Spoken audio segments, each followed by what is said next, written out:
Channel 5 Network. This is Sportsline.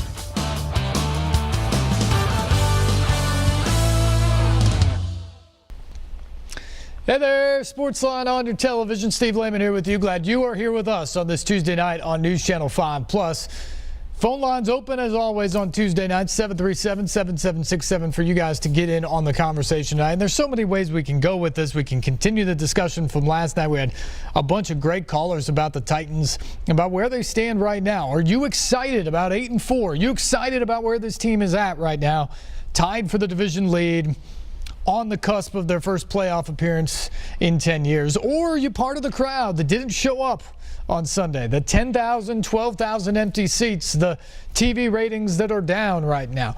Why is there a lack of buzz? Maybe you're part of that group. Maybe you can shed some light for us tonight on the program. Call us up, 737-7767, the number. Peyton Manning inducted into the College Football Hall of Fame today. Terrific honor for him. Obviously a slam dunk decision for any voter or for the Hall of Fame itself.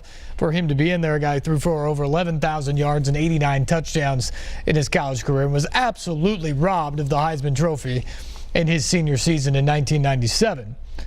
Maybe the bigger news out of New York City today, though, is the fact that Phil Fulmer, Manning's college head coach and now the new athletic director at the University of Tennessee, is in New York City. He's also trying to conduct a coaching search for Tennessee right now. And from what I've been told, he's done it in kind of a public manner, sort of an old school way, around what eventually becomes a de facto convention with so many coaches in New York City this week. Kind of interesting to watch Fulmer jump back into the mix and the way he's operating about it. There has not been a lot of behind closed doors stuff that people haven't been able to grasp onto. And so you continue to see the phone calls and the conversations he's had sort of leak out into the public. The people he talked to over the last 24 hours or so have been reported to be SMU head coach Chad Morris, who also spoke with then AD John Currie last week. And then we're looking at the SEC coordinators now, and people have wondered about that. How important would SEC experience be?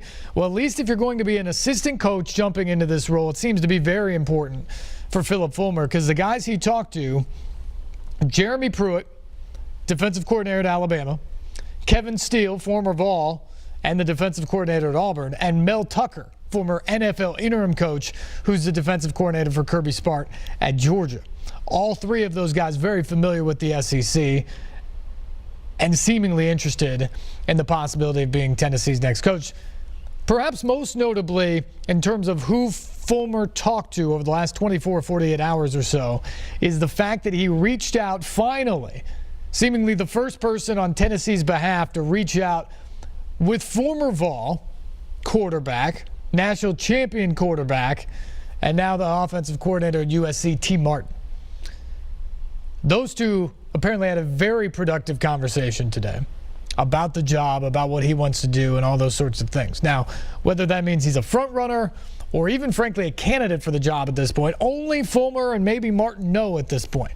But those two at least did talk with the background of this job being open, which was not the case last week when John Currie was conducting the search, or for the first few days with Philip Fulmer at the helm of this coaching search. I will credit him for this, that he has taken a step back. When things went haywire last week, I think one of John Currie's mistakes is he knew that things were going poorly, and he knew that the public was watching and criticizing every move or non-move that he was making. And so he just kind of kept reaching out and striking to try to just make something happen and to have a coach to introduce. And because of that, a lot of these things became public. A lot of them were probably not well thought out. But it opens you to criticism then when they don't work. And so what you had last week was this string of coaches that turned Tennessee down, essentially, or declined interest in the job.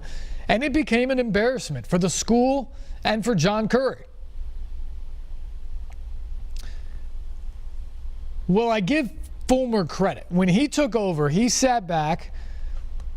I think some people reached out to him, said, hey, I'm still interested in the job despite everything that's happened. I think he reached out to some other people and said, now that I'm in charge, what do you think? he's showing some patience here. It's important to get a coach in there. There's obviously an early signing period now for college football. So you need a head coach. You need to be able to get on the road recruiting at this point. But I think it's important to also make sure you get this hire right. It's far more important to take your time and get this hire right now than it is to speed along just to make sure you have a coach. And so I credit Phil Fulmer for slowing that down at this point. And we'll see. Ultimately, as I've said before on here, if you get the right coach, as messy as this been, as embarrassing as this has been, Tennessee comes out ahead. You will quickly forget how trying these few weeks were if you get the right coach and he starts to win. And that's the charge for Philip Fulmer right now. The one thing I'm curious about, though, when it comes to Fulmer, and I won't plead or pretend to be the expert here because I wasn't around for all of this. Heck, I was like 8 years old when it started. But there are multiple reports, and Johnny Majors has certainly been outspoken about his beliefs that Philip Fulmer essentially stabbed him in the back when he was his offensive coordinator back in 1992. Majors was a national champion head coach who had great success at Tennessee, but had a heart attack in the offseason. Missed the first few games of the year. Fulmer stepped in as interim coach. He won those games. And by the end of the season, Majors was pushed out by some prominent boosters at Tennessee who he feels like they turned their back on him and went with Fulmer. And he feels like Fulmer truly stabbed him in the back and kind of twisted those people to be on his side and to force him out before he was ready to retire or move away from being the Tennessee head coach. Fulmer jumped in. He became a successful coach. He won a bunch of SEC titles. He won a national championship, bunch of division titles, couple SEC championships overall. He had a great run. And then he gets pushed out at the end of that tenure. Now he's back in. And it's just interesting to me for a few reasons. So if you're a Tennessee fan out there, call up and give me your side of this. But a couple of things here is, one, it was reported last week by several national media members, disputed by some local media members. So once again, you kind of have these contradicting stories here, which I think tells you how big of a mess that search and that university organizationally was last week. Because I don't think everybody was wrong. I think everybody basically had the right information. It just depends where you got it from. I think if you were close to Philip Fulmer, you thought you were very much in the know on the coaching search. I think if you're close to John Currie, you were right next to the guy running the coaching search. And other people at the university had various different thoughts, and then they report back as sources to people, and they may be very credible to what they knew and what was actually going on. The problem was someone else was actually running the search, or someone else was dictating what was going on with this individual at the same time. So I think that's something that hopefully Fulmer can clear up. One, that everything gets on the same track as he does this. But I'm curious because there was those reports from the national media members that said essentially Phil Fulmer sabotaged what John Currie was trying to do last week, or undermined him at the very least, by speaking out to boosters and saying, that's not the guy that I would choose, or contacting coaches maybe aside from what Currie was doing. He just brought an unwelcome distraction to what was going on there. And you know, that reminds of the story with Majors in 1992, obviously. So I'm just curious from Tennessee fans, because he was so well received when he walked up on that stage on Friday as the athletic director. Do you have any concern over that type of behavior that now reportedly has happened twice for him to get jobs at Tennessee? Head coach in the 90s and now athletic director here in 2017. And then on the other side of it, a big portion of the Tennessee fan base sort of pushed him out of the head coaching job a decade ago. They were tired of what he was doing as the head coach. They thought they'd sort of hit a wall and that they weren't reaching the peaks that they once did in his tenure. They pushed him out. And now all of a sudden, like, people are clamoring for him to come back and set everything up straight. Is that because it was a minority, a loud minority a decade ago, and most people wanted Fulmer to stick around? Is that hindsight because you've watched what's happened over the last decade? What is that? I'm curious about that. 737-7767 is the number. Predators in Dallas tonight. They had a big win last night, 5-3 over the Bruins. We can talk about that coming up on the show as well.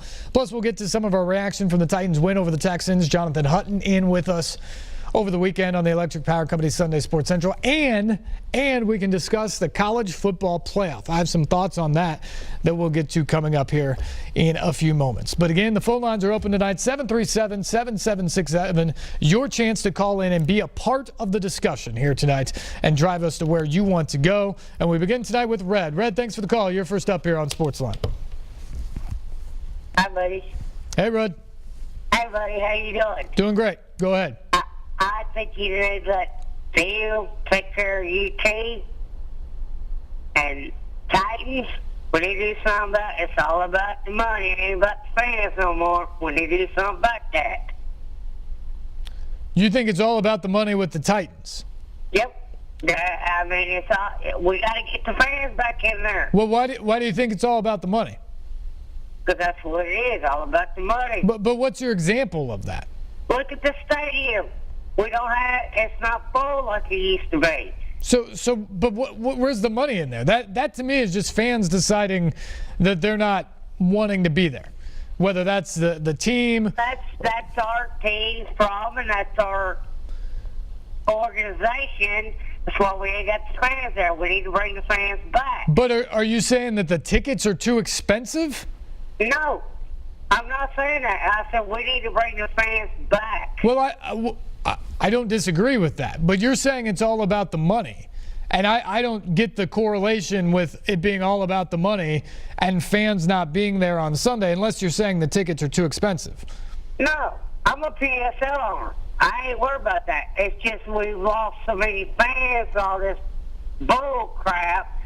We need to bring the fans back. Well, look, I think there are a lot of people who agree with that. We've talked about that the last few nights on here, really last few weeks, that this is a first-place team in the AFC South on the cusp of their first playoff appearance in a decade, and yet you had 10,000 empty seats, 7,000 technically, according to what they claim tickets were distributed. But I think there were more than that from looking at the stadium on Sunday. I think it was 10 or 12,000 empty seats, and to me that's a bit surprising for a team that's in first place right now. I mean, we're a good team. We need to bring fans back. So how in your mind can they do that, Red?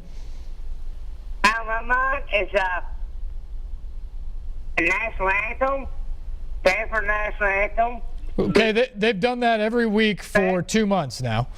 I know that, but we still got to bring it together. We're all one nation under God. Our team needs to do it. But, I mean, what more can they do now? They've stood for the national anthem for 2 months.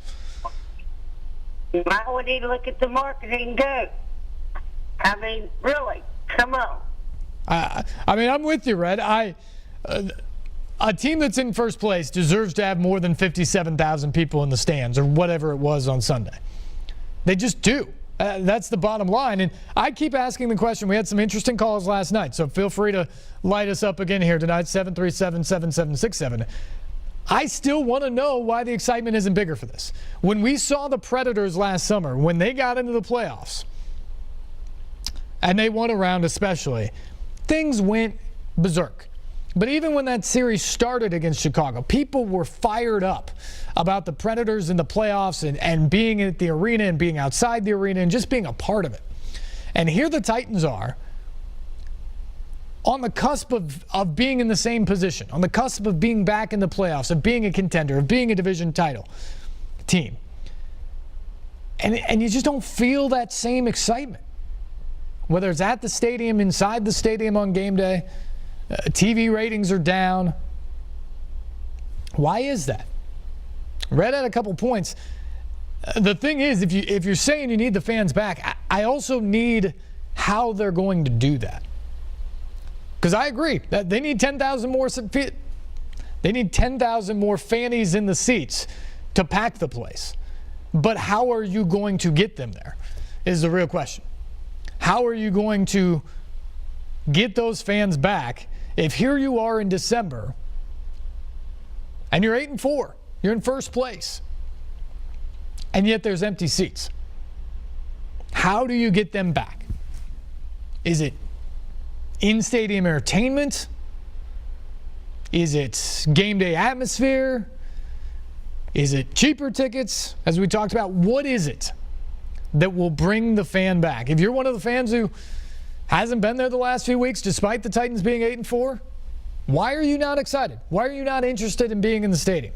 Call us up tonight, 737-7767, the number. We got to take our first break here. We'll be back. More Sportsline on the way right after this here on News Channel 5+.